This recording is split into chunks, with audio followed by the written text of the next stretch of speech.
지난 시간에는 스마트폰과 우리 영성에 관련된 부분을 살폈고요. 오늘도 테마는 똑같습니다. 스마트폰에 대한 이야기를 좀 하게 될 텐데요. 지난 시간에 다뤘던 본문들은 야고보서 4장, 요한일서 2장이었죠. 간음하는 남자들, 간음하는 여자들아. 어머! 아무리 한국에서 유럽에서 간통죄가 폐지됐다고 해도 간음했다라고 하는 이유, 너를 이렇게 지적하는 말은 굉장히 불쾌한 일인데, 간통죄도 폐지된 마당에 왜 너 지금 나 이거 무슨 죄 지은 것처럼 그런 뉘앙스로 얘기해? 뭐 이럴 수도 있어요. 근데 성경이 인간을 콕 집어서, 근데 이 야고보서를 읽을 정도의 사람이라면 교회 다니는 사람이겠죠? 말씀을 들은 자이나, 말씀을 들을 때, 말씀을 들었으나, 길가, 돌짝밭, 가시밭, 다 어디 있는 사람들이라고 그랬죠? 교회 다니는 사람들이라고 그랬죠. 이 말씀의 수신자도 교회 다니는 사람들이에요. 그러니까 세상 사람들을 향해서 간음하는 남자들아 이렇게 한 게 아니에요. 야고보는요. 교회 안에 있는 사람들에게 세상과 친구가 되는 것이 하나님과 원수 되는 것 몰라? You know that? 알 텐데? 그러면서 다시 한번 강조하죠. 그러므로 누구든지 세상의 친구가 되려고 하는 자, 의지적인 표현이에요. 세상과 친구가 되려고 하는 자는 하나님이랑 원수 된다는 것을 명심해라. 이거 꼭 얘기해야 합니까? 우리 다 아는 거죠. 내가 아내가 있는데 내가 다른 여자와 친구를 맺고 친구가 막 되려고 하고 손을 잡으려 하고 그 사람과 이상한 짓을 한다면 이 사람이랑 원수 되는 거잖아요. 이거 우리 알아요 이미. 근데 하나님이 우리로 하여금 자각하도록 콕 집어서 이런 내용을 말씀에 삽입하신 겁니다.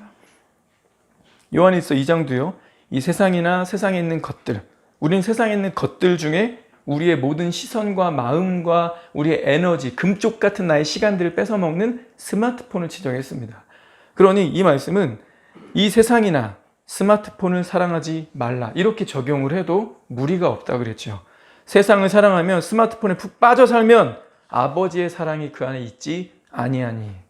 아버지의 사랑이 없다는 것은 예수 그리스도의 십자가 사랑이 그 사람에겐 해당되지 않는다는 얘기고, 어린 양의 보혈이 그 사람 덮지 않고 있고, 그 말은 그 사람이 지은 죄에 스스로 다 당하는 거죠.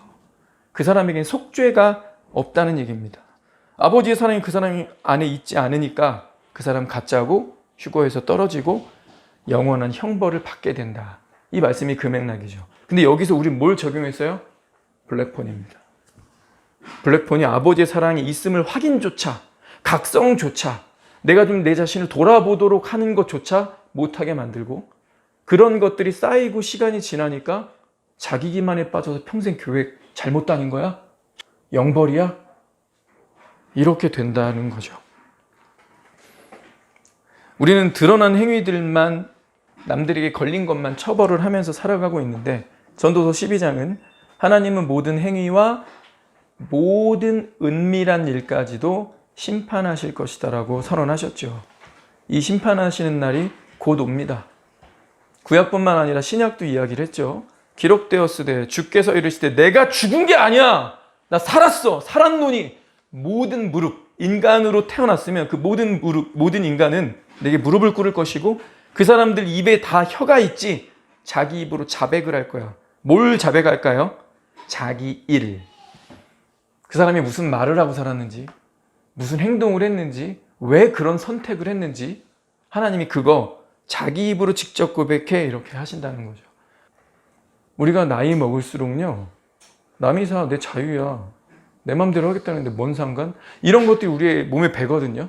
그래서 이실직고한다, 왕 앞에서. 사극에서나 나오는 이야기 같은데 그렇지 않습니다. 우리가 예수 그리스도를 만나는 그날 그 심판대 앞에서는 우리 한 명 한 명 각각 이실직고해야 돼요. 지금은 왕정시대 아니지만 예수 그리스도를 만나는 날은 왕 앞에 서는 날이거든요. 내가 왜 그랬는지, 뭘 했는지, 무슨 동기였는지 낱낱이 고백할 것이고, 그것을 선악간에 심판하시리라. 감추어졌다고 생각했는데 드러나지 않을 것이 없고, 알려지지 않았다고 생각했는데, 나만 알고 있다고 생각했는데, 어두운 데서 한 건데, 골방에서 내 방에서 나 혼자 했는데, 그거 다 고백하라는 거죠. 그게 왜 문제가 되냐면, 우리의 물리적으로 많은 시간을 들인 것들을 하나님이 물어보실 거 아니에요. 그죠? 하나님 앞에 직접 이실직고 하는데, 어떤 거는 1시간만 했어. 근데 어떤 거는 막 20시간, 100시간을 했어. 너 여기다 왜 그렇게 투자했어? 왜 시간이 네 건 줄 알았니?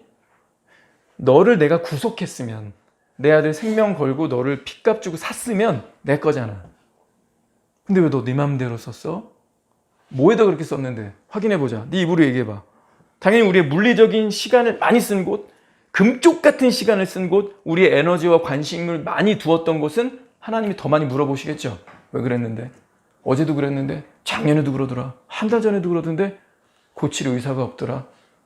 그냥 계속 그렇게 가려고? 그랬구나. 이렇게 나오는 거죠. 스마트폰입니다. 거기 중독되어서 말씀과 기도를 거리두기 했던 그 일들이 하나님 앞에 밝히 나타나게 될 겁니다. 이 세계의 사람들은 크게 세 가지로 나눌 수 있습니다. 첫째는요, 하나님의 임재를 몰라서 하나님의 임재를 안 믿고 마음대로 사는 사람입니다. 하나님의 임재를 몰라서예요. 자, 두 번째는요, 하나님의 임재를 들어서는 알고 있어요. 그렇구나, 하나님이 어디에나 계시다고? 그래, 그게 성경이 말하는 바야? 그게 기독교의 하나님이야? 나는 믿어요. 아멘. 전 침례까지 받았어요. 하나님의 임재를 들어서 알지만 그 사람의 삶은 믿지 않는 사람이 있습니다. 세 번째는 하나님의 임재를 정말 믿고요, 그걸 의식하며 사는 사람입니다. 하나님의 임재를 몰라서 의식하지 않고 막 사는 사람, 하나님의 임재를 들어서 알지만 삶으로는 믿지 않는 사람, 자기 기만하는 사람이죠. 교회 안에 있는 아쉽지만 안타깝지만 가라지들입니다. 마지막 세 번째는 하나님의 임재를 믿고 그것을 의식하며 사는 사람입니다. 나는 어느 쪽입니까?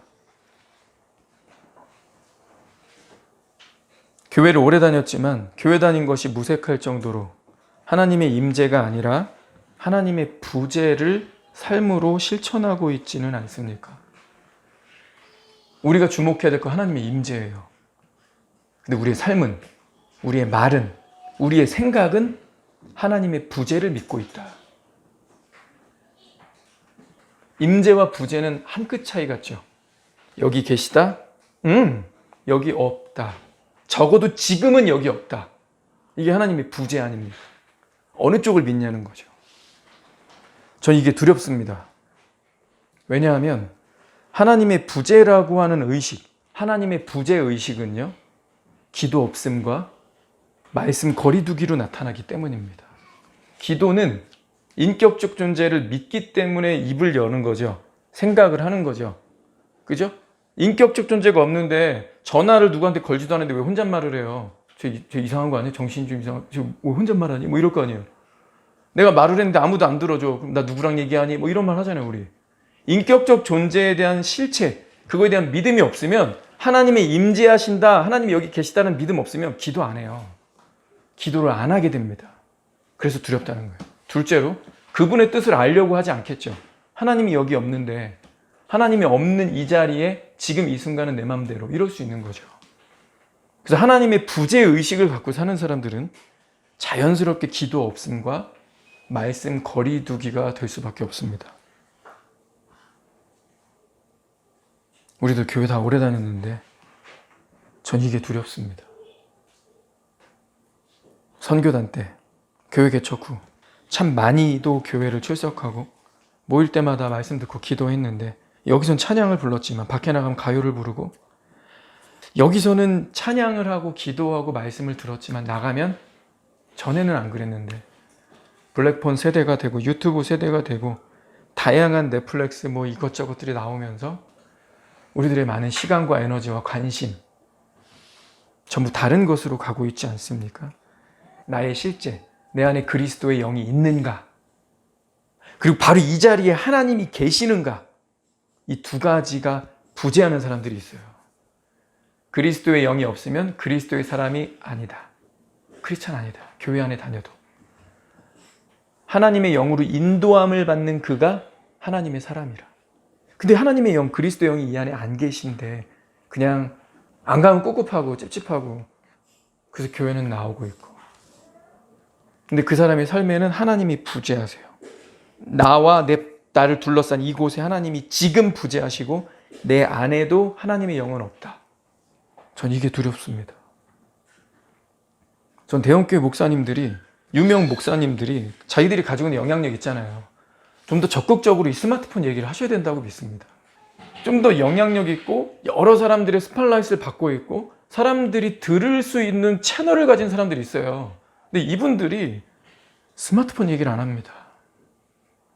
이 문제가 근본적으로 해결되지 않으면 예배가 예배될 수 없는데, 오늘 2부 때도 어떤 영상 보시겠지만 이 스마트폰이 이 정도구나, 이런 것들을 계속, 오히려 뉴스에서도 뭐 과학 다큐 이런 데서도 KBS, SBS, EBS 다들 과학적으로 데이터를 가지고 실험한 걸 바탕으로 토대를 가지고 계속 얘기를 해주는데 오히려 교회는 침묵합니다. 스마트폰이, 이 블랙폰이 기도와 말씀을 앗아가면, 우리로 생각 못하게 하면 그건 마귀의 소품이 맞으니까. 다른 거 다 빼고라도 기도와 말씀 거리두기 되고 있고 마음과 에너지와 관심과 금쪽 같은 시간 거기다 뺏기고 있으면 그건 마귀 소품이고 마귀의 도구가 맞으니까. 중독되고 있으니까. 미국 의료계에서 요즘 많이 다뤄지고 있는 치료법이 CBT라고 합니다. CBT. 이 CBT가 코그니티브, 이거는 인지한다, 생각한다 이런 뜻이고요. Behavioral, 행동이란 뜻이죠. 테라피는 많이 아시죠? 치료. 이거 쉽게 말하면 상담입니다. 환자에게요, 당신의 이런 지금 나타나고 있는 증상이 뭐고 왜 이런 증상들이 나타나는지를 이해시켜 줌으로써 환자가 스스로 그 생각을 바꿔가지고 행동을 고치고 그렇게 치료하는 거, 그걸 CBT라고 합니다. 아무리 지금 당신한테 이런 증상이 있고 이렇게 아프죠? 이거 이렇게까지 발전할 수도 있어요. 그러면 진짜 종잡을 수 없습니다. 큰 수술하셔야 돼요. 설명해줘도요, 딱 수술 끝나고 난 다음에 그 사람 기본적으로 습관 안 고치고 그 사람의 습관을 만들어낸 생각을 안 고치면 그 사람 병 안 낫는다는 거죠. 그래서 미국에서는 CBT, 이 사람의 인지를 고쳐서, 생각을 고쳐서 행동을 바꾸게 하고 그럼으로써 치료하자, 이런 대안이 나온 거죠. 다이어트를 시도하는 고객을 예를 들어보면요, 살 좀 빼야 되겠다, 고혈압, 당뇨, 지금 너무 몸이 안 좋고, 그래서 다이어트 센터에 옵니다. 그럼 거기서 한 가지 제안을 하는데 그게 좀 특이해요. 먹고 싶은 거, 기존에 먹던 거 그대로 먹으세요. 다만 TV 보면서 먹지 마세요. 스마트폰 하면서만 먹지 마세요. 이게 제안이고요. 두 번째, 뭐 먹을 때는 반드시 주방으로 가서 먹으세요. 세 번째, 그냥 뜯어서 바로 손 넣고 먹지 말고요, 접시를 꺼내서 여기다 부어가지고 양을 이렇게 담아서 드세요. 요 세 가지만 제안한대요. 탄수화물 중독자에게, 혹은 이렇게 몸이 많이 비대해진 분에게 음식을 줄여라, 그거 불가능에 가깝죠. 그거 안 되니까 온 건데, 음식 줄이라는 거, 그게 중독인데, 중독된 사람한테 어떻게 그거를 하지 말라 이렇게 말은 쉽지. 효과가 없다는 거예요. 그래서 오히려 그렇게 말하는 거죠. 역설적으로 먹고 싶은 거, 기존에 먹던 거 그냥 그대로 다 드세요. 다 드세요. 근데 여기서 시작하는 거예요. TV 보거나 스마트폰 보면서는 먹지 마세요. 뭐 먹고 싶을 때는 반드시 주방에 가서 드세요. 소파에 앉아서나 침대에 누워서는 절대 먹지 마세요. 그리고 먹을 때는요, 봉지 뜯자마자 다이렉트로 먹고 휙 봉지 던지면 이거 하지 마시고요, 봉지 뜯어서 접시를 주방에서 꺼내가지고 이렇게 부어서 먹으세요. 이렇게 한답니다. 근데 이게 굉장히 효과를 많이 보고 있대요. 왜 그런 것 같아요? 아까 CBT랑 관련이 있습니다. 행동 바꾸는 건요, 코그니티브, 이 인지에서 시작하는 거예요. 근데 이 인지를 바꾸는 거예요. TV나 스마트폰 보면서 소파나 침대에 누워가지고 집어먹기 시작하면요, 문제는 이 먹고 있다는 게 의식을 안 한답니다. 그냥 아무 생각 없이 채널 걸리면서 계속 주워 먹는 거죠. 이렇게 재미없네, 썸네일 다른 거 막 검색하다가 얘 재밌겠다 클릭하면서 계속 먹는 거죠. 그러니까 의식 안 하고 먹는 것, 무의식 중에 손이 가고 계속 입으로 집어넣는 겁니다. 그래서 이 치료법은요, 첫 번째가 무의식 중에 탄수화물을 집어넣는 걸 막는 거래요. 그리고 의식할 수 있도록 스스로 인지할 수 있는 길을 터놓는 거랍니다. 그래서 먹으려면 어디 가야 돼요? 주방 가야 돼요. 방에 그냥 책상에 앉지도 않고 거의 맨날 소파에 들어누워 있거나 침대에 들어누워서 벌러덩하고 잘 안 움직이시죠. 그죠? 근데 그 사람들한테 자꾸 의식을 시키는 거예요. 난 뭐 좀 먹어야지. 드세요. 먹고 싶은 거 다 먹으세요. 네. 주방 가서 드셔야 돼요. 그럼 무거운 몸을 이끌고 주방으로 걸어가요. 그래서 무슨 생각할까요? 아, 내가 지금 먹으러 가고 있구나. 이거 의식하는 거죠. 스마트폰 보지 않고서 봉지 뜯은 다음에 부으면 내가 이만큼을 먹었구나. 근데 내가 또 붓고 있구나. 의식할까요? 예, 이겁니다. 자기가 뭘 하고 있고 얼만큼 하고 있고 왜 하고 있는지를 제발 좀 생각 좀 하십시오. 코그니티브예요. 근데 그렇게 의식하게 하니까 이런 작은 것의 변화 하나가 그 비만으로 인해서 체중으로 인해서 어려움을 겪었던 분들이 조금씩 인식이 바뀐다는 거예요. 아, 귀찮은데 안 가. 아이씨, 스마트폰 보면서 먹지 말라 그랬지. 먹으려니까 적막적막해. 그리고 무의식 중에 먹으면 계속 먹는데 봉지 뜯어서 넣은 다음에 식탁에서 이렇게 팔 개고 혼자서 먹고 있으면 내가 왜 먹고 있지? 자꾸 이 생각 드는 거야. 그게 점점점 어떻게 할까요? 주방 가는 횟수 줄고요. 스마트폰 보지 않으면서 먹으니까 자꾸 의식하게 되고요. 그러다 보니까 어느 순간부터 덜 먹고 안 먹게 되고요. 그러면서 체중 변화가 오니까 기분이 좋아지죠. 나 별로 한 것도 없는데? 먹지 않아야겠다, 안 먹어야겠다 막 이러면서 금식하지도 않았는데 빠졌네? 동기부여가 되는 거야. 그 다음은 뭔가요? 운동 좀 하실까요? 이런 거 한번 드셔보시면 어때요? 아, 저 뭐 여기까지도 됐는데 그거 할 수 있을 것 같아요. 사람들이 이렇게 바뀐다는 거죠. 자, 시작이 뭐였나요? 코그니티브. 인지입니다. 생각의 변화였어요. 스마트폰의 결정적 문제가 뭡니까? 사람으로 하여금 생각을 하지 않게 만드는 겁니다. 생각 없이 그거 붙들고 있고 그것에 시선을 대면 생각을 안 하게, 생각을 못 하게 되는 거죠. 그런데 너무 많은 교인들이 그것을 의식적으로 선택하고 있습니다. 생각하기 귀찮고 이건 당장에 재밌고. CBT. 생각을 해야 행동이 바뀌고 행동이 바뀌어야 치료가 되는데 생각을 안 하니까, 생각을 못 하니까 행동이 바뀌지 않습니다. 치료가 불가능합니다. 무의식 중에 계속 적절하지 않은 행동을 반복하고 그 결과 중독에서 벗어나지 못하죠. 우린 이 중독을 기독교 용어로 죄라고 말합니다. 말씀을 의식하지 않는 사람, 말씀을 생각하지 않는 사람은 자연스럽게 하나님의 임재를 무의식 중에 부정합니다. 그래서 그 사람은 사실 하나님의 임재를 믿는 게 아니라 하나님의 부재를 믿는 거예요. 우리가 언제 죄 지어요? 헌한 대낮에 죄 짓습니까? 아니에요. 사람들의 시선이 있으면 두 가지가 문제 생겨요. 내 명예가 실추됩니다. 다 큰 어른이 길에서 소변 보거나 사람들 많이 지나가는데 막 꼭 침 뱉어봐요. 사람들 쳐다봐요? 안 쳐다봐요? 아무 데나 침 뱉고 그렇게 쳐다보겠죠. 뭐가 문제 생기죠? 당장 경찰이 없어가지고 접수되지 않고 증 끊지 않아도요, 내 명예가 떨어져요. 둘째는요, 경찰이 있으면 어떻게 해요? 혹은 누가 촬영을 하면 어떻게 해요? 딱지 날라오는 거죠. 남들이 보고 있으면 우린 그 의식하다 보면요, 행동 바뀌어요. 그게 위선일지라도 우리 긍정적으로든 혹은 부정적으로 죄를 못 짓게 막는 거든 우리 사람 의식하며 살아갑니다. 자, 근데요, 세상 사람들은 눈에 안 보이니까 하나님이 없다라고 하니까 눈에 보이는 사람만 딱 의식하고 살아가요. 근데 기독교인의 정의가 뭡니까? 사람이 안 보지만 하나님은 보신다. 이거 믿는 게 그리스도인 아닙니까? 근데 우리가 세상이랑 비슷해진다고요. 주변에 아무도 모르니까, 우리 엄마 아빠도 아직 방문 안 열었으니까 내가 스마트폰이 몇 시간째 하고 있는 거 우리 교회 사람들 아무도 모를 거야. 내 친구들이나 내가 가르치는 학생들이나 나의 지인들 아무도 모를 거야. 어디서 나오죠? 하나님의 부재의식입니다. 우리가 왜 말씀 읽지 않을까요? 하나님 의식하기 싫어서. 왜 말씀 영상 그런 편집된 건 7, 8분, 요즘은 그래도 말씀 노트 이런 사람들 보면 참 편집도 잘하고 그림도 삽입 잘 해놓고 했는데 무료인데 그런 데는 조회수가 왜 안 갈까요? 대한민국 기독교인이 1000만인데 왜 안 갈까요? 재미없다고 생각하는 것도 있지만 하나님 의식하기 싫어서예요. 그렇지 않아요? 왠지 이 영상 딱 보고 나면 자야 될 것 같아, 바로. 그죠? 이 영상 보고 난 이후에 다른 걸로 또 타고 가다가 1시간 넘게 또 딴짓하다가 잘래니 찝찝할 것 같죠? 왠지 그런 말씀 영상 보고 나면 그 이후부터 스마트폰을 내려놔야 될 것 같은 그 찝찝함이 싫은 거예요. 하나님 임재를 의식하기 싫은데 나는 그냥 계속 중독되고 싶은데 나는 계속 만지고 싶은데 그게 불편하니까. 하나님 의식하기 싫어서 안 보는 거죠. 아예 듣질 않는 거죠. 그냥 내 마음대로 하고 싶은 겁니다.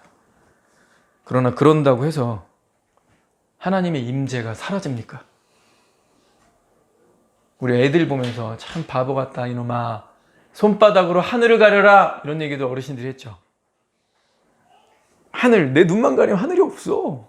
이 우주 어마어마하게 넓은데 내 눈만 가리면 안 보여. 내가 안 보면, 내가 신경 안 쓰면, 내가 무시해버리면 하나님의 임재라는 게 없어지는 겁니까? 아니라고 했잖아요. 모든 은밀한 것, 감추어진 것 다 드러나고 하나님 선악간에 심판하시리라. 하나님의 임재를 무시하는 걸 뿐입니다. 근데 하나님은 그런 사람들을 향해서 어리석은 자라고 부르십니다. 시편 14편 우리 1절부터 3절 같이 읽겠습니다. 어리석은 자는 그의 마음에 이르기를 하나님이 없다 하는도다. 그들은 부패하고 그 행실이 가증하니 선을 행하는 자가 없도다. 여호와께서 하늘에서 인생을 굽어 살피사 지각이 있어 하나님을 찾는 자가 있는가 보려 하신즉 다 치우쳐 함께 더러운 자가 되고 선을 행하는 자가 없으니 하나도 없도다. 하나님이 인생을 굽어 살피면서 지각, 하나님을 의식한다는 거죠. 이 지각이 있어가지고 하나님을 의식하는 사람이 있는가, 그래서 이 하나님을 의식하기 때문에 하나님을 찾는 자가 있는가 막 살펴봤는데 없구나. 하나도 없구나. 근데 그들의 열매가 있어요. 하나님의 임재, 이거 무시하는 사람들, 하나님 없다, 나는 하나님의 부재를 믿겠다라고 하는 사람들이 열매를 내는데, 여기 이렇게 써있죠. 내 맘대로 할 거야, 내 맘대로 해도 돼, 이렇게 믿고 사는 사람들 어떤 행실 나오죠? 부패하고 행동이 가증하고 선을 행하지 않는다. 누가 이런데요? 하나님의 임재의식을 믿지 않는 사람, 하나님의 부재를 믿는 사람들. 하나님 여기 없어, 내 방에 안 계셔, 나 지금 여기에서 20년 넘게 살았는데 하나님 여기 없다니까? 나 이런 거 해도 아무 문제 없었어. 아무 문제 없죠, 당연히. 그리스도의 심판대에서 심판할 건데 앞으로 10년, 20년 더 해도 문제 없을 수도 있어요. 손목 터널 증후군은 올 수도 있습니다. 눈에 백내장이 올 수는 있어요. 혹은요 거북목 증후군이 올 수는 있는데 20년, 30년에도 지금이랑 별반 차이 없다고 느낄 수도 있습니다. 왜냐하면 그 심판은 곧 하나님의 심판대에서 이루어질 거라서. 근데 열매는 지금 당장 나타나고 있어요. 마음이 부패한 거죠. 그러니 행동도 가증하게 나오죠. 선을 행하라고, 덕이 되는 행동을 하라고, 그리스도인으로서 은혜로운 말, 선한 말을 하라고 아무리 가르쳐도요, 그 선이 나오지 않습니다. 원인이 뭐라고요? 하나님의 부재의식. 하나님은 여기 없다. 그렇다면 어리석은 자들의 믿음처럼 하나님이 안 계신 곳이 과연 존재할까? 성경은 대답하고 있습니다. 예레미야 23장 24절, 여호와의 말씀이니라. 사람이 내게 보이지 아니하려고 누가 자신을 은밀한 곳에 숨길 수 있겠느냐? 여호와가 말하노라. 나는 천지에 충만하지 아니하냐. 누가 그럴 수 있어? 누가 숨길 수 있겠어? 글쎄, 이상하다. 나는 천지에 충만한데 내가 없는 곳이 있었어? 어디? 어두우면 내가 몰라? 불 끄고 하면 내가 못 볼까? 사람들 안 사는 외지에 가 있으면 내가 모를까? 그럼 내가 널 무시해 줄까? 그렇지 않다. 나는 속성, 본질 자체가 어디 하나 있다. 오늘 우리가 함께 읽었던 시편 139편 본문도 그렇죠. 이건 하나님의 임재의식을 믿는 사람입니다. 그 사람은 이렇게 고백하는 거예요. 하나님의 임재의식을 믿고 사는 사람. 시편 139편 1절, 여호와여 주께서 나를 살펴보셨으므로 나를 아시죠? 주께서 내가 앉고 일어서는 것도 아시죠? 멀리서도 내 생각 분명하게 알고 계시죠? 이미 꿰뚫어 보셨네요. 나의 모든 길, 내가 어디로 갈지, 내가 눕는 것도 살펴보셨으므로 나의 모든 행위를 익히 아시오니. 제대로 아셨네요. 내가 왜 그랬는지 동기까지 아셨네요. 익히 아시오니 밝히 아시오며 나를 아시나이다. 여호와여 내 혀의 말을 알지 못하시는 것이 하나도 없으시나이다. 이거 전부 부사어가 세죠. 열외 없음. 주께서 나의 앞뒤를 둘러싸시고 내게 안수하셨나이다. 숨 막히세요? 아니죠. 하나님의 임재의식을 믿는 사람에겐 이게 할렐루야예요. 예수님의 또 다른 이름이 임마누엘이잖아요. 주 하나님이 우리와 함께 계시다 함이라. 근데 이런데 앞에 괄호 부분은 내 믿음만큼 간다 그랬죠. 주 하나님이 우리와 함께 하시는 언제, 지금, 이거 괄호 내가 쓰는 거예요. 주님, 저 지금 하나님 필요해요. 하나님과 함께 있고 싶어요. 지금요, 지금. 근데 저 지금 수원 파장동 여기 있어요. 저 지금 일본 와 있어요. 저 지금 미국 가 있어요. 저 중국 와 있어요. 하나님 지금 바로 이 자리. 주 하나님이 나와 함께 계시다 함이라. 지금 바로 여기. Now here. 이건 내가 쓰는 거예요. 그래서 하나님 그 괄호 쳐놓으신 거예요. 주 하나님이 우리와 함께 하신다. 그게 내 이름인데 언제 어디서 아무 때든 네가 원하는 때 거기다 써라. 백지수표를 주신 거죠. 앞뒤를 둘러싸시고 내게 안수하셨다. 그런데 6절에 이렇게 되어 있죠. 함께 읽습니다. 시작. 이 지식이 내게 너무 기이하니 높아서 내가 능히 미치지 못하나이다. 하나님의 임재, 어디에나 계시다는 이 지식이 너무나 위대하고 대단해서 내가 이걸 도저히 다 깨달아 할 수는 없습니다. 깨달을 수 없죠. 믿으면 돼요. 저 외국 안 나가봐서 거기서 하나님 정말 계시는지 모르겠어요. 경험은 없어요. 전 대한민국에만 살았으니까. 이 믿으면 돼요. 내가 일본 가도 중국 가도 심지어 달나라에 가도 하나님 거기 계시다. 믿으면 돼요. 그러면 내가 거기 안 가봐도 하나님은 나를 의롭다 하십니다. 그리고 내가 있는 그 자리에 그냥 나와 함께 계셔 주실 거예요. 믿음이죠. 하나님의 임재입니다. 성경을 통해 우리가 깨달아야 되는 가장 중요한 한 가지, 가장 최고의 지식은 하나님의 임재다. 지금 여기 계시는구나. 자, 그런데요, 이 세대는 이렇게 말할 수 있습니다. 복음이 없는 생불신자, 스마트폰 때문에 복음이 안 들어간다. 고린도서 4장 3절 4절에요. 만일 우리의 복음이 가리었으면 망하는 자들에게 가려진 것이라. 뭘로 가릴까요? 이 세대에는 사탄 마귀가 뭘로 가릴까요? 그 중에 이 세상의 신이 믿지 아니하는 자들의 마음을 혼미하게 하여, 제가 불 끄는 비유라고 했죠. 불을 꺼버려서, 마음을 불을 꺼버려서 그리스도의 영광의 복음의 광채가 비치지 못하게 하매니. 자, 말씀 똑바로 보세요. 가리는 게 있으니까 가리어진다라고 했죠. 불을 끄는 게 있으니까 불 끈다고 한 거겠죠. 그죠? 근데 뭘 불 꺼요? 복음이 못 들어가게 한다잖아요. 그리스도의 영광의 복음이 비치지 못하게 가린대요. 막는 게 있대요. 지금 이 세대 뭡니까? 스마트폰 아니에요?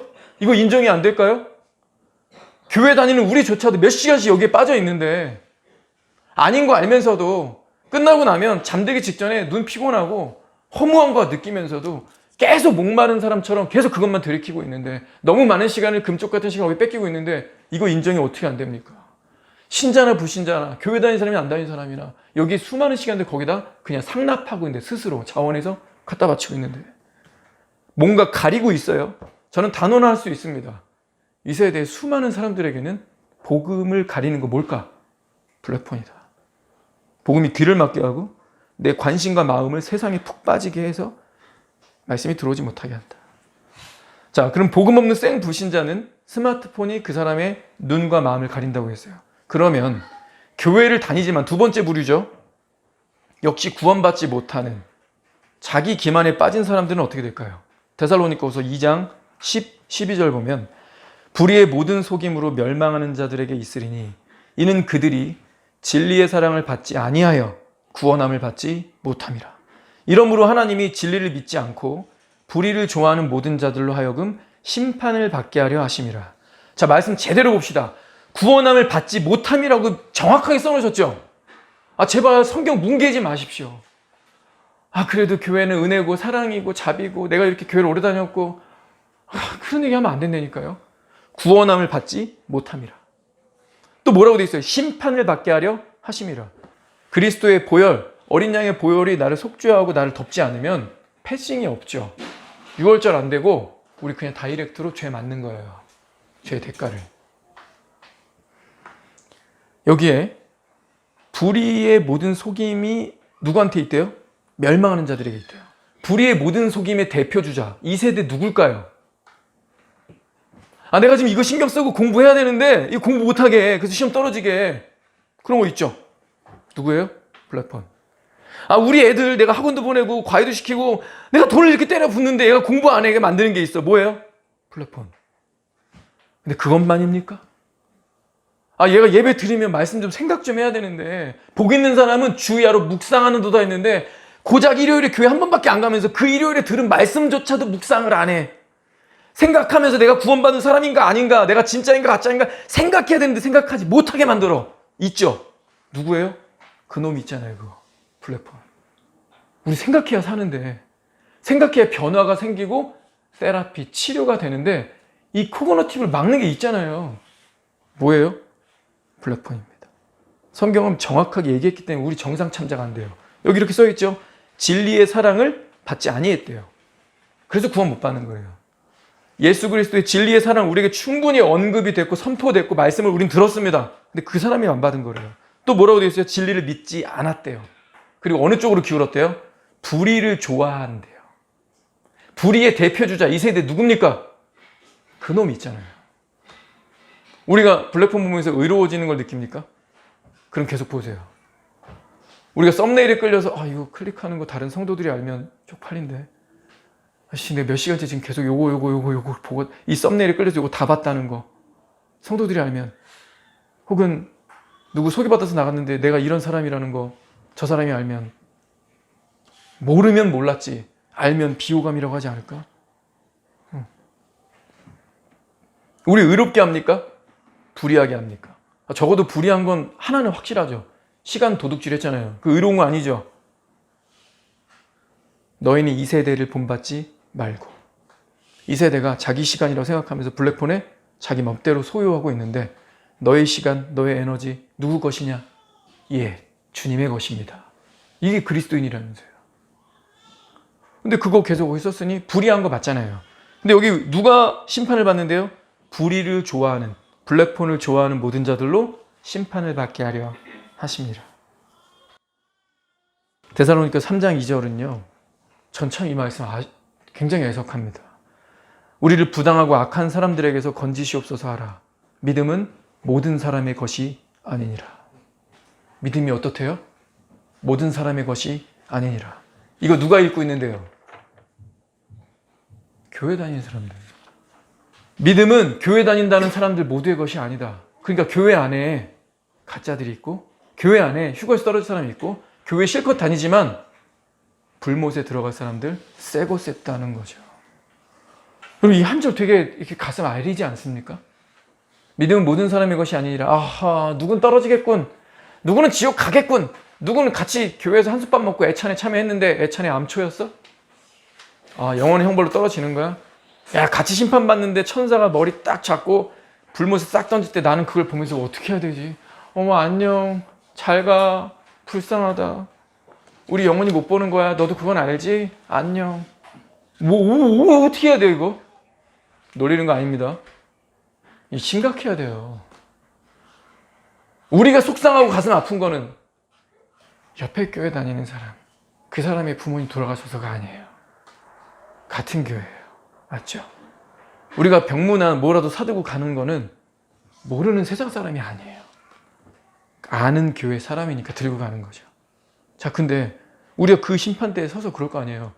같은 교회 사람이 불못에 떨어진다 하고 다른 교회 사람이 불못에 떨어진다 하고 어떤 게 보면서 가슴이 애릴까요? 생을 불신자를 지옥에 던질 때 하고 같은 교회 사람을 영원한 형벌에 던질 때 하고 어떤 게 우리 가슴을 더 애리게 합니까? 당연한 거지.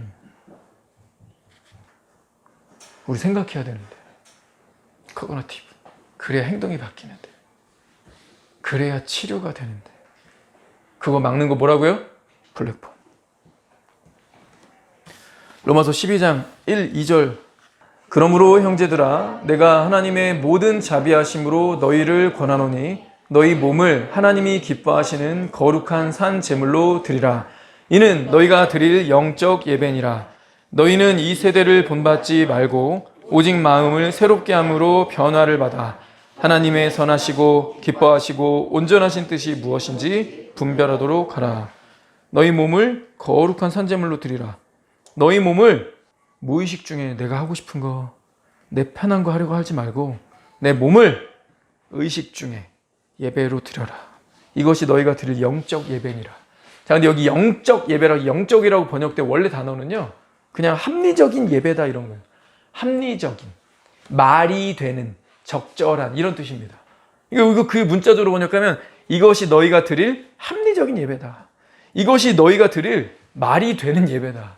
이것이 너희가 드릴 적절한 예배다.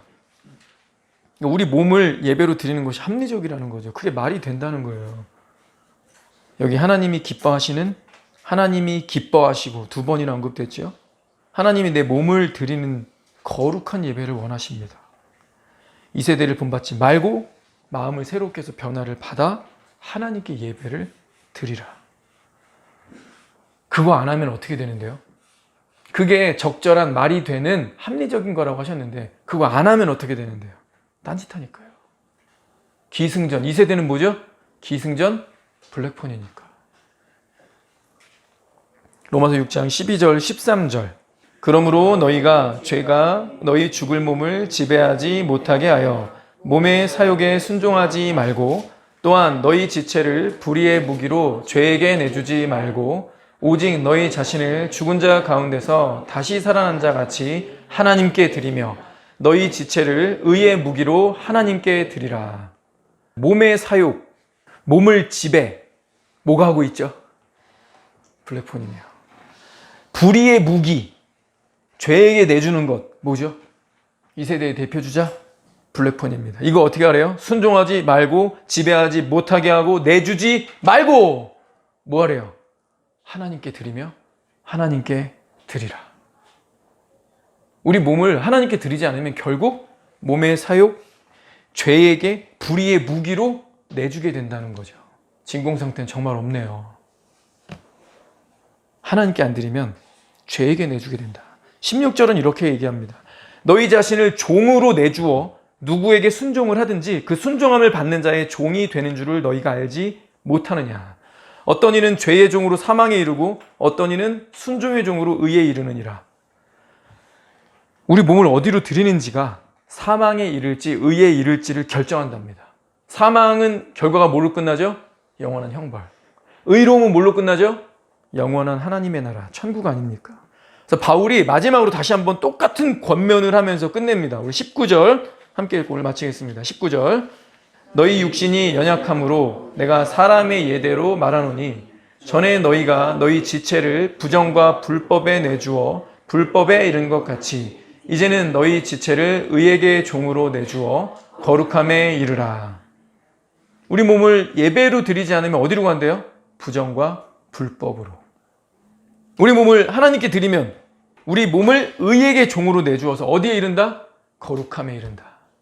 하나님 이거 지금 기다리고 계신 거죠. 기도합시다.